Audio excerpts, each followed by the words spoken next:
भारत के लोकतंत्र का मंदिर कहलाने वाली संसद की नई इमारत का उद्घाटन आने वाली 28 मई को होना है।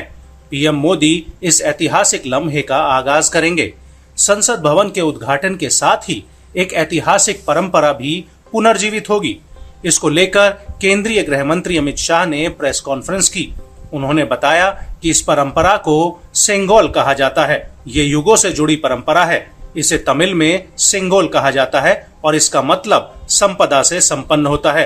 नए संसद भवन में इसे स्पीकर के आसन के पास स्थान दिया जाएगा। संसद भवन में जिस सेंगोल की स्थापना होगी उसके शीर्ष पर नंदी विराजमान है। इस पवित्र सेंगोल को किसी संग्रहालय में रखना अनुचित है। सेंगोल की स्थापना के लिए संसद के भवन से अधिक उपयुक्त और पवित्र और उचित स्थान कोई हो ही नहीं सकता। इसलिए जब संसद भवन का देश को समर्पण होगा उसी दिन आदरणीय प्रधानमंत्री नरेंद्र मोदी जी बड़ी विनम्रता के साथ तमिलनाडु से आए हुए अधिनम से सेंगोल को स्वीकार करेंगे और अत्यंत आदरपूर्वक माननीय लोकसभा के अध्यक्ष के आसन के समीप सम्मान के साथ इसको स्थापित करेंगे।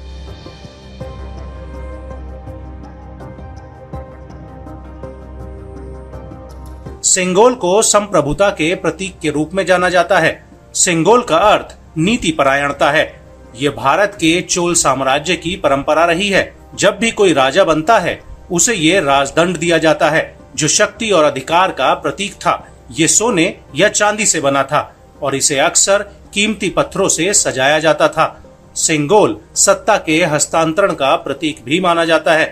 सेंगोल शब्द तमिल भाषा के सेम्मई शब्द से बना गया है। इसकी व्युत्पत्ति सेम्मई से आती है जिसका अर्थ और भाव नीति परायणता से है।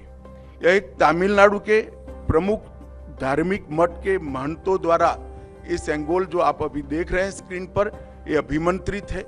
गंगा जल से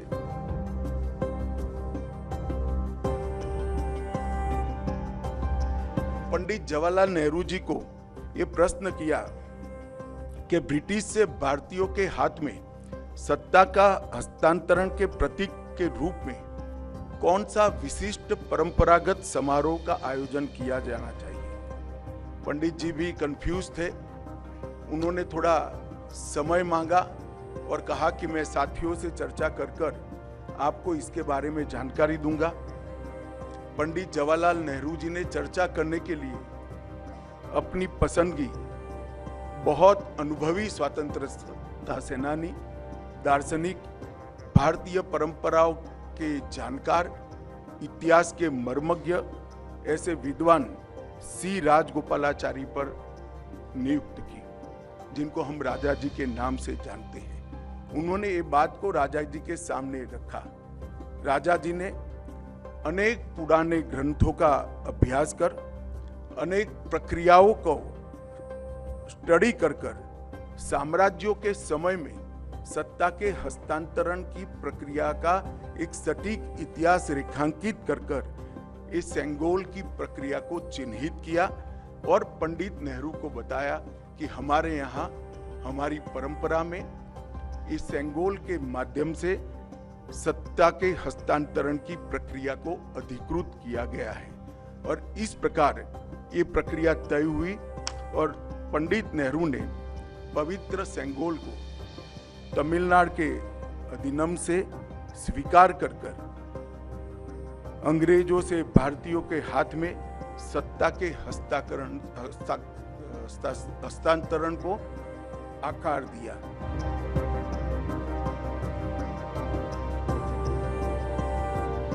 यह एक तमिलनाडु के प्रमुख धार्मिक मठ के महंतों द्वारा ये सेंगोल जो आप अभी देख रहे हैं स्क्रीन पर, ये अभिमंत्रित है। गंगा जल से उसको पवित्र किया गया है। इस पर पवित्र नंदी अपना अटल दृष्टि और स्थिरता के साथ विराजमान है। और ये जो सेंगोल है वो चोला साम्राज्य के समय से, मतलब 8वीं शताब्दी से चली आ रही हमारी अपनी भारतीय सभ्यतागत प्रथा का एक अनुसरण करने के लिए ये प्रथा को बना दिया गया। बता दें कि सेंगोल को दुर्लभ कला संग्रह के तौर पर अब तक इलाहाबाद के एक म्यूजियम में रखा गया था। इस गोल्डन स्टिक को अब तक नेहरू की सोने की छड़ी के रूप में जाना जाता था। 28 मई को तमिल विद्वान ये सेंगोल पीएम मोदी को सौंपेंगे। खास बात यह है कि इनमें वे तमिल विद्वान भी शामिल होंगे जो देश की आजादी के समय पंडित नेहरू को सेंगोल सौंपते समय मौजूद थे।